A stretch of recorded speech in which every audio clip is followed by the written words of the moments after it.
이번에도 여전히 일본의 외교 자세는 냉랭합니다. 한국하고는 회담을 절대 하지 않겠다는 입장을 보이면서 철저히 보복을 이어가겠다는 입장을 밝혔는데요. 그러나 일본이 이런 자세를 취한 지 불과 하루 만에 미국 국무부가 중재에 나섰습니다. 어떤 일인지 살펴보겠습니다. 영국 리버풀에서 열린 주요 7개국 외교개발 장관회의에 한일 양국 외교장관들도 모두 참석하지만 두 장관의 정식 회담의 개최는 사실상 불발된 것으로 알려졌습니다. 10일 복수의 정부 소식통에 따르면 10일부터 12일까지의 일정으로 열리는 이번 G7 외교개발 장관회의를 계기로 정의용 외교부 장관과 하야시 요시마사 일본 외무상이 공식적인 양자회담은 가지지 않는 것으로 전해졌습니다. 이는 빡빡한 현재 일정 때문인 것으로 알려졌습니다. 정 장관과 지난달 취임한 하야시 외무상은 현재까지 전화통화와 대면 협의를 하지 못했습니다. 이 때문에 이번 G7 외교개발 장관회의가 다자회의긴 해도 양자 차원의 회의가 개최될 가능성이 제기됐습니다. 특히 일본의 수출 규제와 일본군 위안부, 강제 동원 문제 등 과거사 사안 등으로 한일 관계가 악화일로를 걷고 있는 가운데 양측이 원론적인 수준의 의견을 교환하더라도 최소한의 상견례는 이뤄져야 한다는 지적이 나왔습니다. 그러나 일본에선 공식적인 만남을 피하면서 그 대신 선체로 대화를 나누는 방법을 택했습니다. 이번 회의가 열리기 전 교도통신에서는 일본 정부는 한일 관계 악화를 이유로 이번 회의에서 양국 간 정식 회담은 하지 않는 방향으로 정했다고 보도한 바 있습니다. 또한 현재 한일 외교당국 간 공식 조율 작업도 진행되지 않은 것으로 전해졌습니다. 다만 정식 회담은 어렵더라도 리셉션이나 오만찬 참석을 계기로 정 장관과 하야시 외무상이 조우할 가능성은 여전하다는 관측입니다. 다만 두 장관이 조우를 하더라도 대면으로 인사를 주고받는 데에 그칠 것이라는 분석입니다. 양국 간 주요 사안을 두고 깊은 얘기를 하지 못한다는 한계가 있다는 평가입니다. 이렇듯 기시다 후미오 내각이 최근 출범했지만 일본은 여전히 노골적으로 한국 사안을 후순위로 미루고 있는 모양새입니다. 기시다 총리는 지난 10월 8일 취임 후 첫 소신 표명 연설에 이어 지난 6일 두 번째 연설에서도 미국, 북한, 중국, 러시아에 이어 한국을 제일 마지막에 언급했습니다.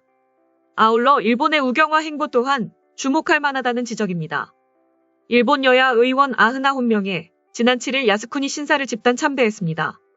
또한 자민당은 우리 경찰청장의 지난달 독도 방문을 문제 삼아 이른바 대한국 정책검토회를 가동하며 내년 여름까지 금융, 투자, 무역 등 분야에서 제재 조치를 검토하기로 한 바 있습니다. 일련의 상황으로 비추어 볼 때 우리 정부의 과거사 문제 해결과 실질 분야의 미래지향적 협력을 구분해 추진한다는 투트랙 기조가 현실성이 떨어지고 있다는 평가입니다. 이 같은 소식이 전해지자 미국 국무부가 나섰습니다. 다음 주 서울에서 한국과 미국의 고위급 경제외교 협의가 열립니다. 10일 외교부에 따르면 최종문 외교부 2차관과 호세 페르난데스 미국 국무부 경제차관이 17일 서울에서 한미 고위급 경제협의회를 개최합니다. SAD는 한국 외교부와 미국 국무부 간 차관급 경제외교 협의 창구입니다. 미국 국무부에서 이날 보도자료를 내고 페르난데스 차관이 15일부터 17일까지 서울을 찾는다고 밝혔습니다. 현 일본과 한국의 외교 상황 소식을 접하자마자 빠르게 대응한 것입니다.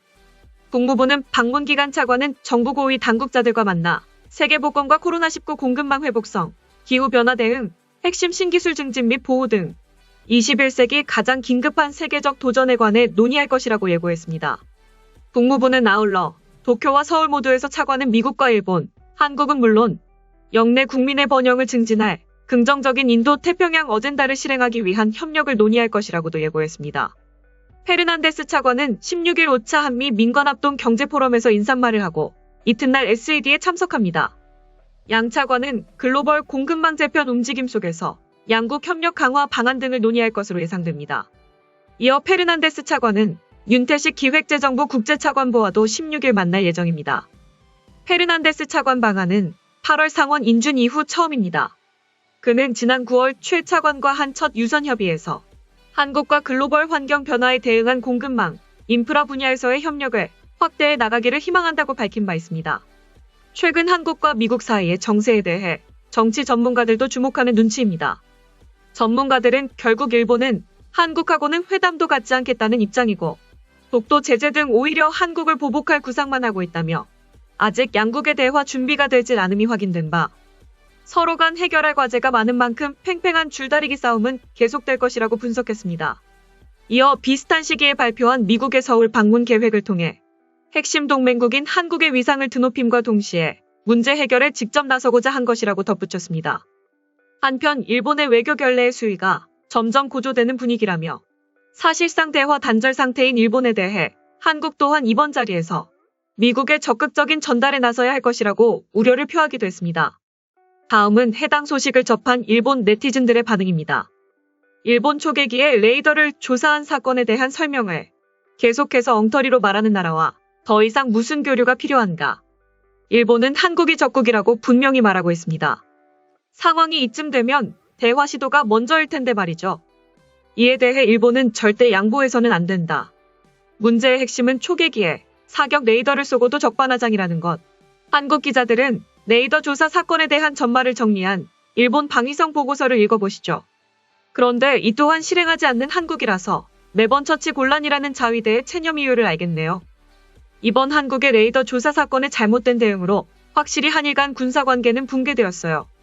그전까지는 정부끼리 사이가 안 좋아도 한일군 사이에 불온한 기사는 없었죠.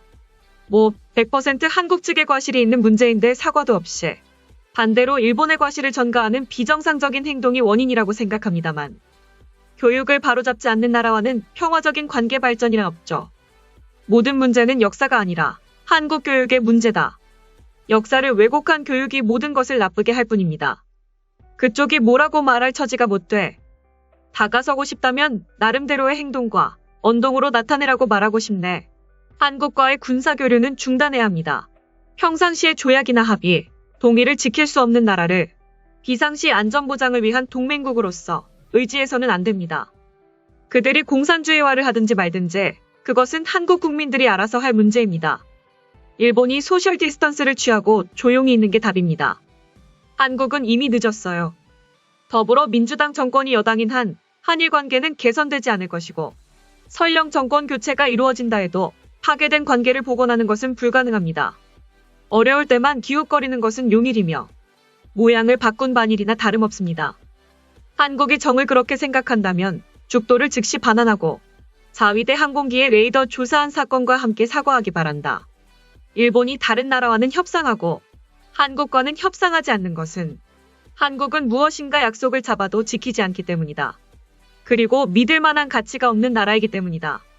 지금까지 한일 외교 관련 소식을 접한 일본 네티즌들의 반응이었습니다. 내용 유익하셨다면 구독과 좋아요, 알림 설정 꼭 부탁드립니다. 여러분의 작은 행동 하나가 대한민국의 국격을 높입니다. 이 세상 모든 소식을 담은 올인박스는 내일도 최선을 다하겠습니다. 감사합니다.